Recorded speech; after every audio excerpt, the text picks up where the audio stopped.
Welcome to The Relay, a podcast from Gulf Relay where we dive behind the scenes of our operations, teams, and industry. Hello, I'm Rhaya, your driver recruiting manager, and on the episode of The Relay, I will have Bryce Peacock, Director of Operations. Thank you for joining me today. Absolutely. Happy to have you here. So why don't you start out by telling us your name and exactly who you are here at Gulf Relay? Yeah, my name is Bryce Peacock. I'm the Director of Operations here at Gulf Relay. I've been here about 10 years, going on 10 years this year. Seen a lot of growth over the last 10 years. I'm going to tell you, we're in a really good place. Okay, so as you mentioned, you have been here for about 10 years, which is a pretty extended amount of time. Who or what makes you so successful here at Gulf Relay during this tenure? Oh, the people in general. I can tell you, talking to other competitors, friends in the marketplaces, other trucking companies, our people are what set us apart. Our sales team, our office staff, our driver force, our recruiting classes, I mean the whole 9 yards. Our people here at Gulf Relay is what makes the difference. Okay, so during this tenure here at Gulf Relay, of course, you have been through a variety of market changes, different things happening with the transportation field overall. Over the past couple of months here, let's just do maybe a month to about 3 months here, what have been some market changes that have affected Gulf Relay? We've seen a little bit of a down market. I can tell you the seasonality that usually impacts our summer months was not as strong as we've seen, obviously, in the last 2 or 3 years. We had a very, very slow to start reefer season, and it kind of fizzled out sooner than we usually expect. We've had way too much supply, way too little demand.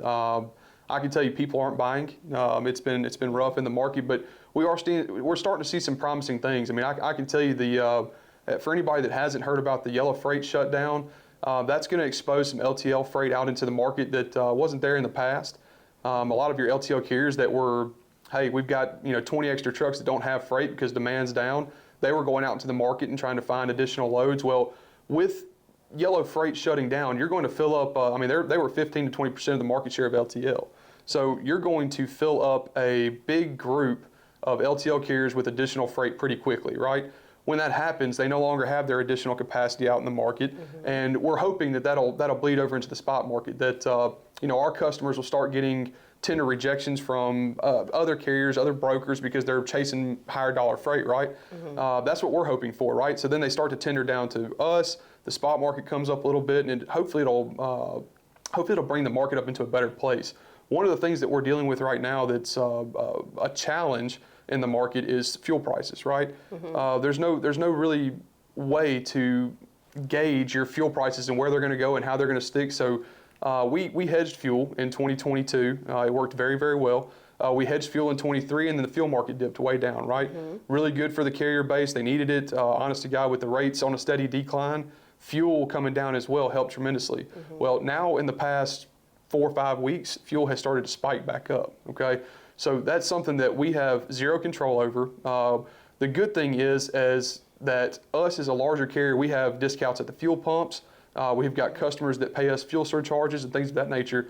Spot market carriers don't have that. So when you hear Andy talking about the haves and have-nots, that's kind of one of the things he's talking about, is us being a carrier that does things the right way, that has vendors that set up with us. We do discounts. On our fuel, we hedge to make sure that we're getting the best fuel versus market. Really good things for us is facing some of those challenges in that market. Okay, so of course things have progressed and changed over time, including your team. How do you feel like your team is handling the changes and the challenges inside of the transportation market right now? And what are you doing, and also your team doing, to kind of overcome those challenges and changes? Yeah, we're getting really good on the basics. I can tell you, anybody that came into the market in 21 and 22 as a carrier probably looked like a shining star. Their rates were really good. It was easy to move your trucks around. Didn't have any driver turnover due to, hey, we can pay you this amount of money and just keep raising your price there. When a market gets into a down level, you really start to see what your group is made of, okay? So what we've done is we've, number one, taught our folks trucking. Anybody that's been brought in the last 2 years that hasn't seen this kind of cyclical market market share like we've seen over the last 5 years, let's just say, right? 2019 was way down, and then 2020 started to pick up right at the beginning, and then COVID hit, and it dropped even further. So in 21 and 22, it started to pick back up and got to a peak point in 22. That's when a lot of the new folks in the market came on, is 21 and 22. So in 23, when it really started to dip way down, folks don't know how to react to that.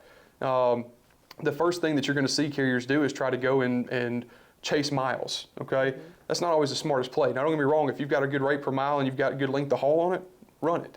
But if you're trying to run a $1.60 mile freight just because it has 1,000 miles tied to it, you're really hurting yourself because your costs are based off what you make profit on the end.